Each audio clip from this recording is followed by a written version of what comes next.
Alright, so for today's video, I'm going to be scrapping out this junk Tecumseh motor. I've tried probably about 3 or 4 different things now to try and save it. It's past the point, well past the point where I would want to dump any more money into it as far as parts go. There are a few parts of these that I do keep, namely the starter recoil. I do keep these. Carburetors I typically keep, so I took the whole intake pipe, the carburetor, the air filter assembly. I'm keeping all that. I'm also going to keep the spark plug. Unfortunately, these Tecumsehs just really aren't worth all that much. They don't really stand up to the test of time like Briggs & Strattons or Hondas do. If they're maintained, they're okay, but honestly, when I come across these, they're usually just so far gone that they're just not really worth it. Now, I did get a few videos out of this thing, so as far as the ad revenue is concerned, I should be able to make all my money back that I spent on this. But that being said, I wouldn't want to sell this particular engine on to somebody else. It's just not really worth it to me. All the lawnmowers that I've sold that have come back, and there's really only like a handful of them, they've all been Tecumsehs. So, like pieces of this hardware, I keep those. I've already emptied the oil out of this thing.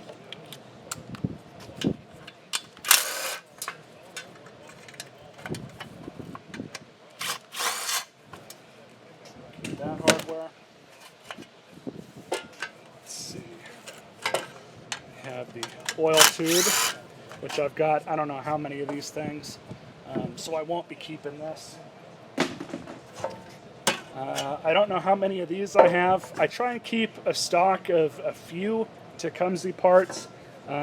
Most of the time, it's just not worth it, so I don't stock too many of them because I seldom see these things come in for repair.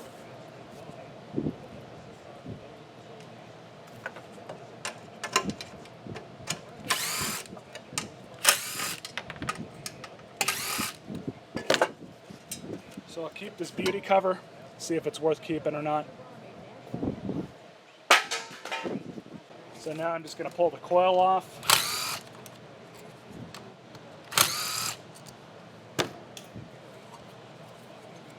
And we got some wire.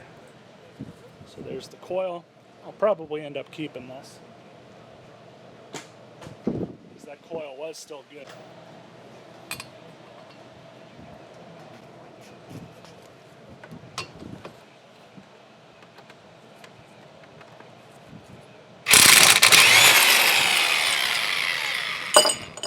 Go. Easy as that. Although I'm sure I'm going to have to get my puller.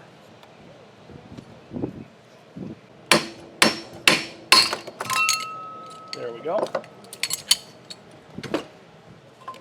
So this whole piece here, minus the weights, which isn't a big deal, is aluminum. So that'll go in the aluminum box.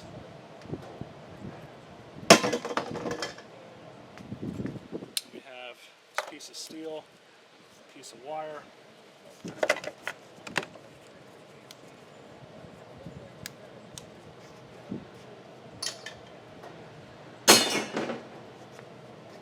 And we have the rest of the motor. I'm going to keep that flywheel key. We have starter cup and the associated hardware, which is all steel.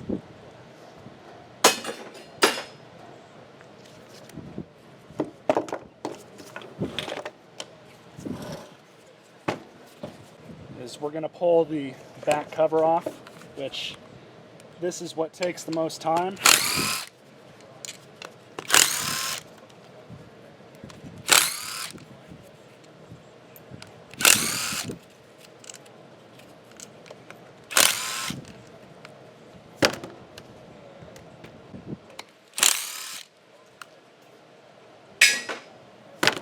And I'm using the cheater tool now.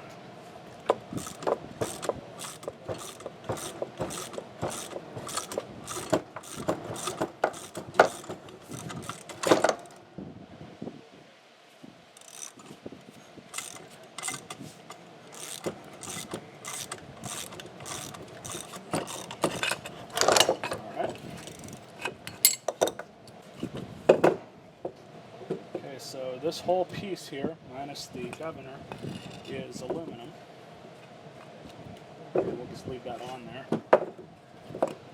My scrapyard's going to take it anyways, so I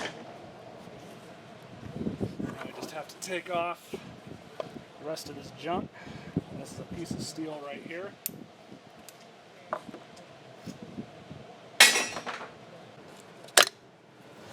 Here's the camshaft. And this piece of plastic is garbage. Camshaft is steel. We'll get out a trusty 1/4-inch ratchet.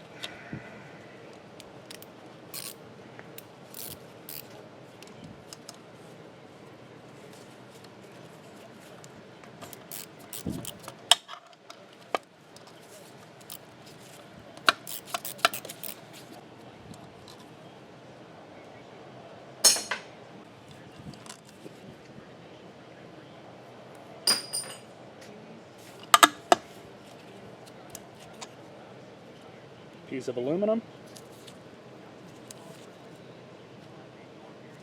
Bearing surface actually looks pretty good.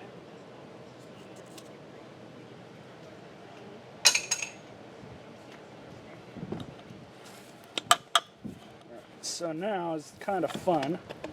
You got to find the best way for this to cooperate. I just like to usually push the piston all the way back up. We can take the crank out. Crank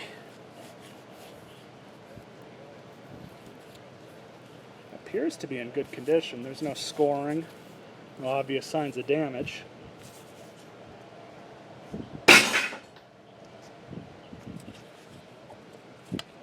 Tappets. That's steel. So now I just have to pull the head off.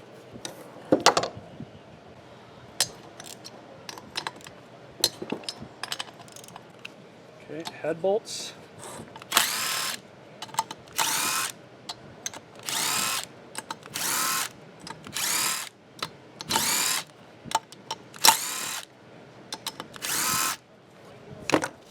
And hammer. There we go. Big piece of aluminum. Steel. And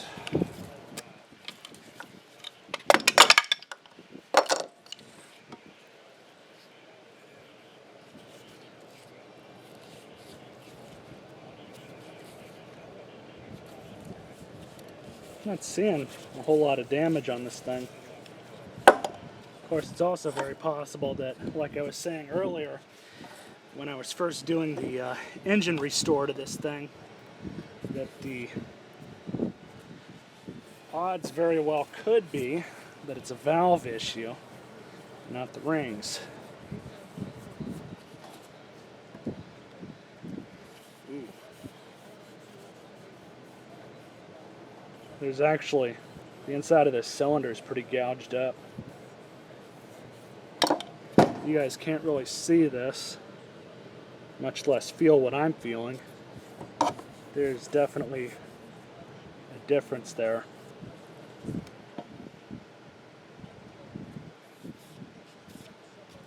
Oh well.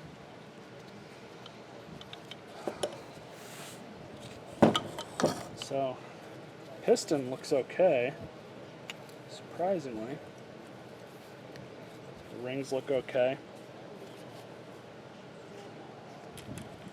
Pull out the wrist pin.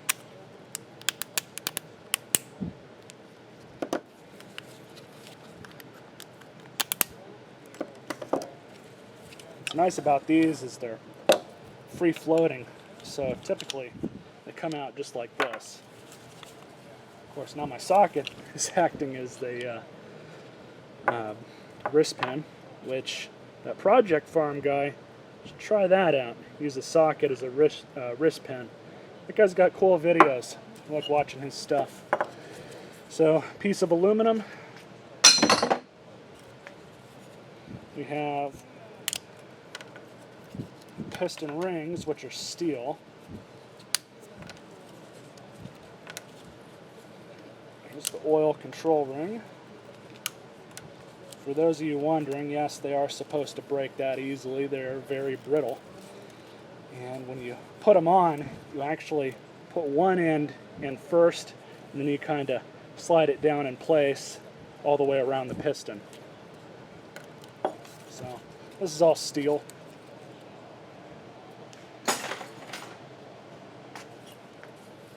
But the piston looks to be in pretty good condition, all things considered. So that's a piece of aluminum right there. And of course we have the block, which is also aluminum, but we also still have the valves in here, which I want to pull out for another project. Thought this was my socket for a minute.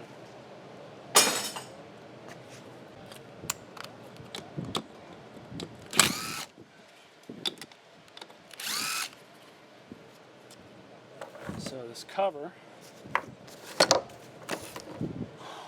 believe, is steel.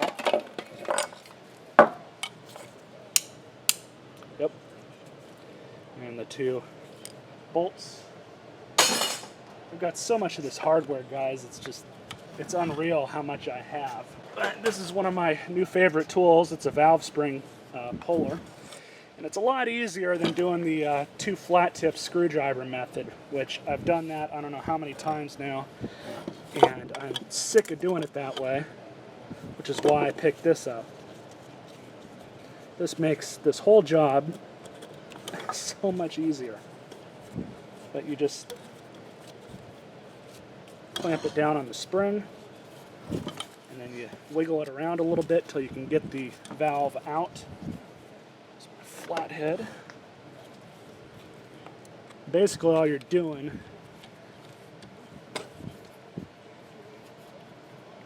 is you're making it so that retainer can be moved. Man, this thing does not want to come out. There we go.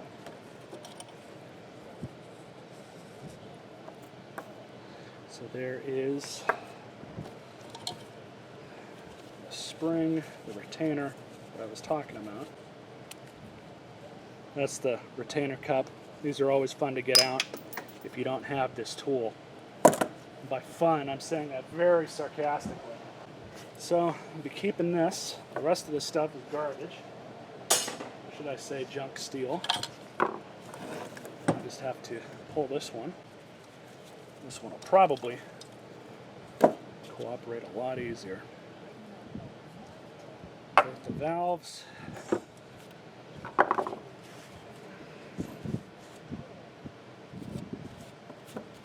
Not seeing any obvious damage with the valves.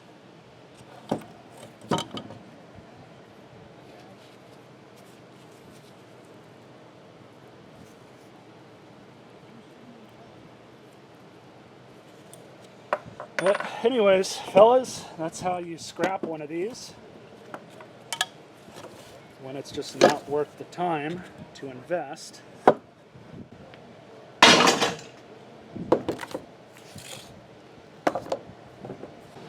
So there's all the scrap aluminum. That's where I've been putting all my scrap hardware. That's just the garbage. And there's all the scrap steel. So probably not a whole lot of money there, but it all adds up eventually.